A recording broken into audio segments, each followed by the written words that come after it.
they've grown up to start believe their own nonsense, and that's what's dangerous. You know what? It's one thing to look in the mirror and tell yourself you're the best athlete in the world, even though when you come and get an objective assessment and say, let me see if I got this right. You're 5'5", you weigh 350 pounds, and you haven't walked a block in 3 years. I don't think you're going to get that athlete designation. And that's where we are. I mean, we literally, you've got Israel thinking, we got the best military. We got the most professional military. They say that. And then what we've watched over the last 8 months in Gaza, where you've got Israeli troops completely out of control, completely undisciplined, no good combat leadership. You got troops shooting their own people, for God's sake, and not just once, on multiple occasions. And so you've demonstrated that the only thing the Israelis are good at are killing women and children. Did you recently write, or maybe you told me, that the IDF is exhausted and fearful and does not want to go to take on Hezbollah? Well, that's been written. I wish, I have not written that myself precisely, but that has been reported. You've got reservists who are saying, no, we're not. And plus the psychological, the Israelis are running into the same thing that the German Wehrmacht, the professional soldiers, ran into when they invaded Poland and then Ukraine, the territory we now know as Ukraine, back in World War II. Remember when they were lining up all these Jewish civilians, and men, women, and children in pits and shooting them? Well, what they discovered, and this is why the gas chambers were ultimately developed, is it caused tremendous psychological trauma to a lot of these soldiers. They weren't all monsters.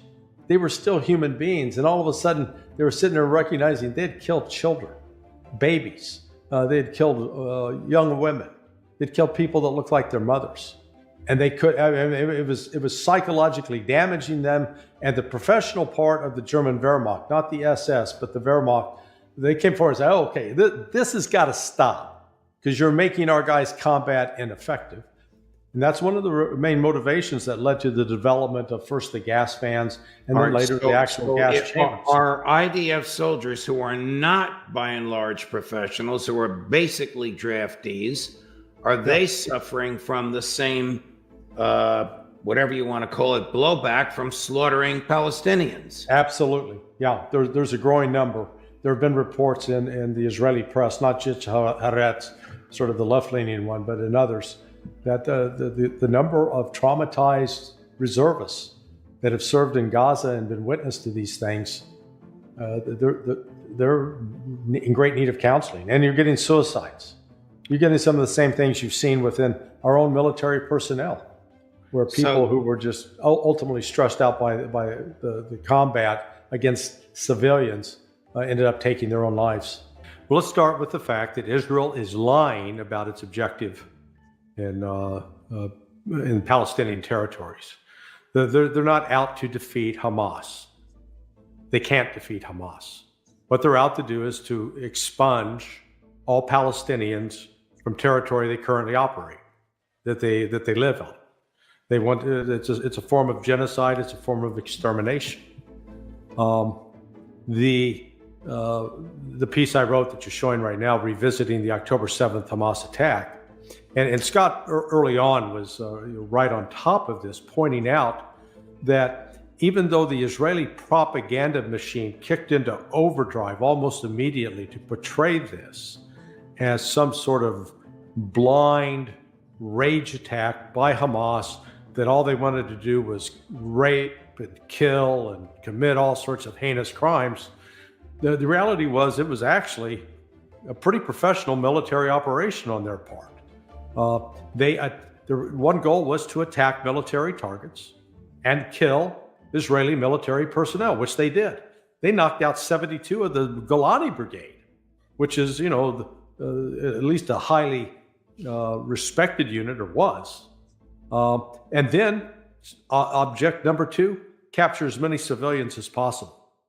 That's why all those cars that were mangled, burned messes that are stacked up in a junkyard look like they do because Hamas had potential captives and hostages in them, and the Israeli Air Force blew those up, destroyed those. And then the news that's coming out, every day more news about the fact that it was the Israeli military killing civilians on October 7th. It was not Hamas. Hamas was not deliberately targeting and killing civilians. That was the Israeli occupation force. They were doing that.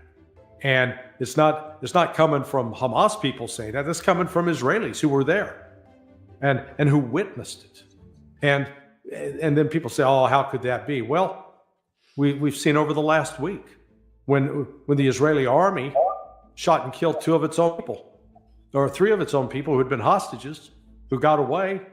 They came out, no shirt on, naked from the waist up, waving a white flag, and they got shot. Two separate Israeli soldiers shot it. So this was not the fault of some knucklehead who just got a happy trigger finger. What this illustrates is that Israel has a shoot to kill against any Palestinian, armed or unarmed. And then, what's becoming apparent, there was a time where I used to have some respect for the Israeli military. They're a dangerous clown show across the board. That the fact that these soldiers don't have proper rules of engagement, or the rules of engagement they have violate the rules of war, number one. They had this, they're not even good at their propaganda.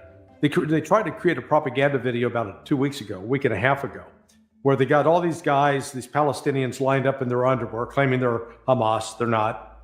And this chubby guy comes out from behind. Now, they're in their underwear. He's in his underwear.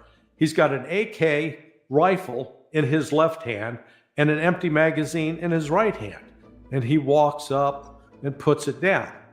First question is, how do you disrobe somebody and then give them a damn gun? Who does that? I queried one of my buddies tonight he served in Vietnam with the Army. And his name is Larry too. I said, hey, Larry, when you were going through basic training, didn't they instruct you that you first, when you capture someone from North Vietnam, that you strip them to their underwear and then you hand them a gun, right? And he goes, no, of course not. But the best part of the story is that then you get another video, the same video it looks like, except this time the guy's got the rifle in his opposite hand, in his right hand, and the magazine's in the left hand.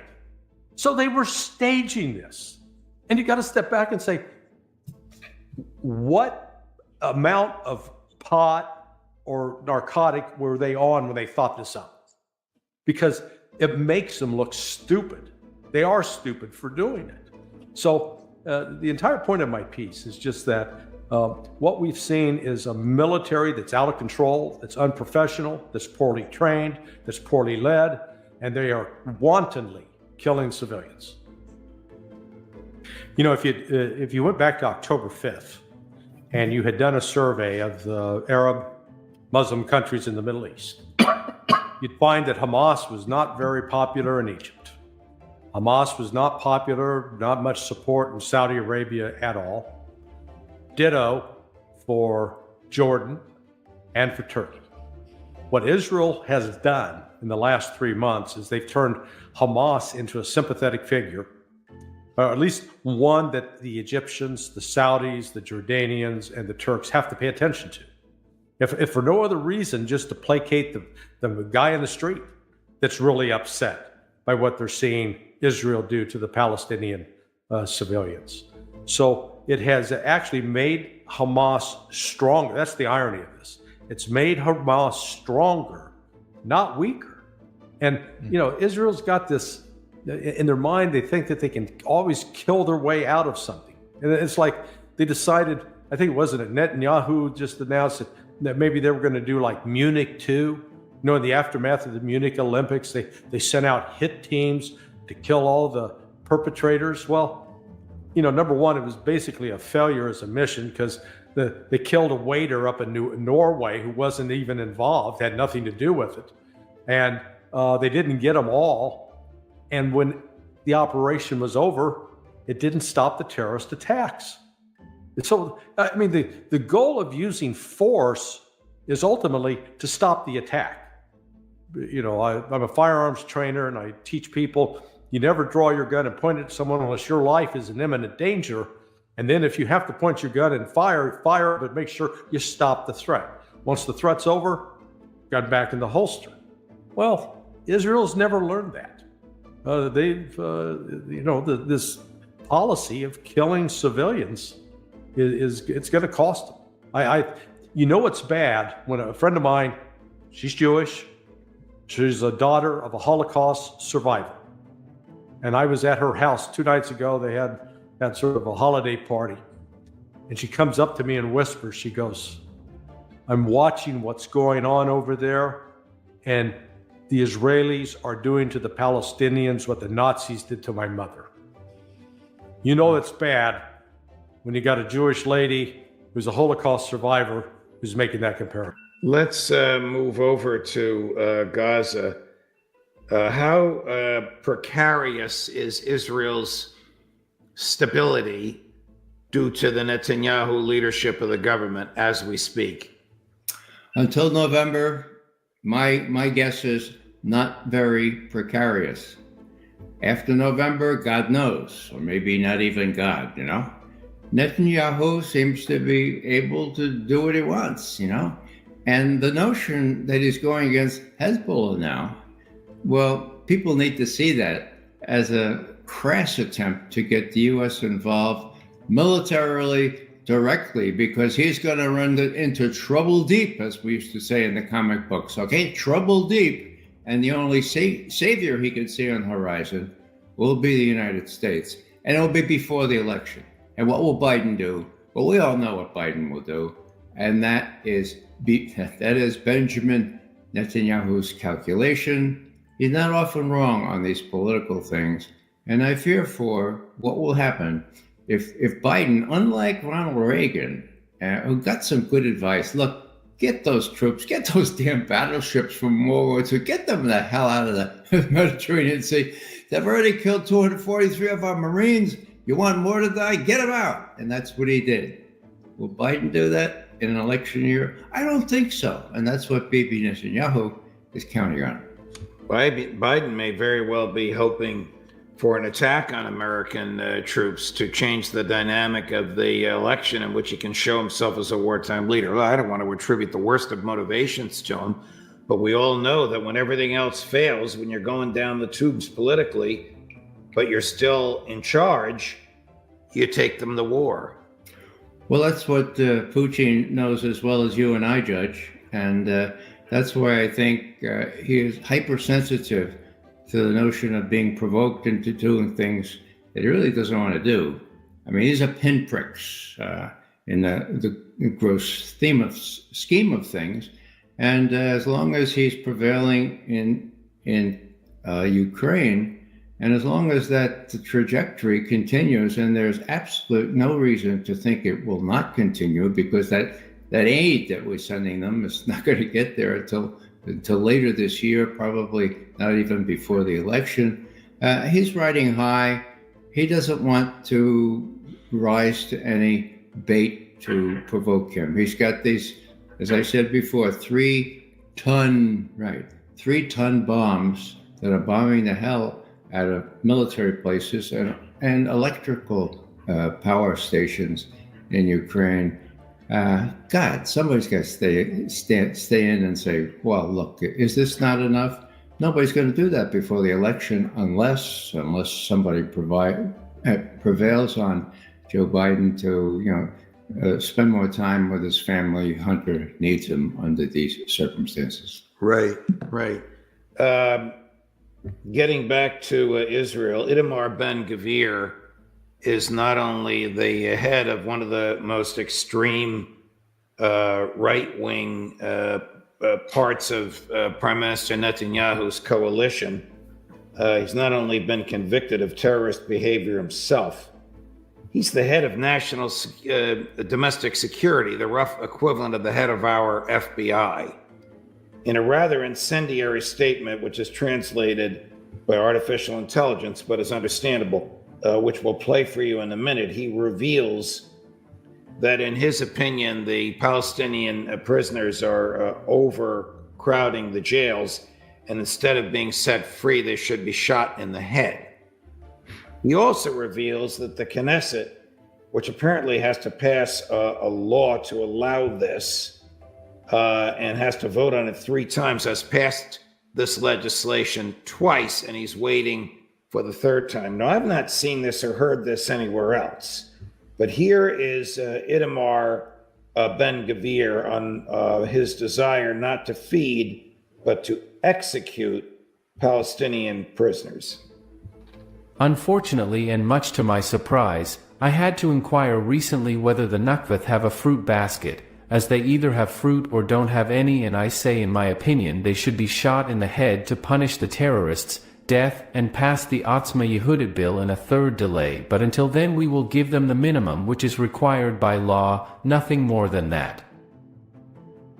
Law apparently requires that the prisoners receive a piece of fruit a day, and he's suggesting that instead of the fruit they receive a bullet. Can this extreme behavior be attributed to Netanyahu as well? Netanyahu, even if he didn't want to abide by that kind of rhetoric, has to because of this coalition. Now, Ben-Gvir is the guy who said at the outset, we're going to deprive the Palestinians, we're going to deprive Hamas, he meant the Palestinians, of course, of water, of food, of medical aid. We're going to deprive them of everything. Okay, that's a war crime, okay? Food, hunger, starvation, that's a war crime. Now, this guy is now blessing the establishment of still more settlements, by these settlers, just like our settlers who settled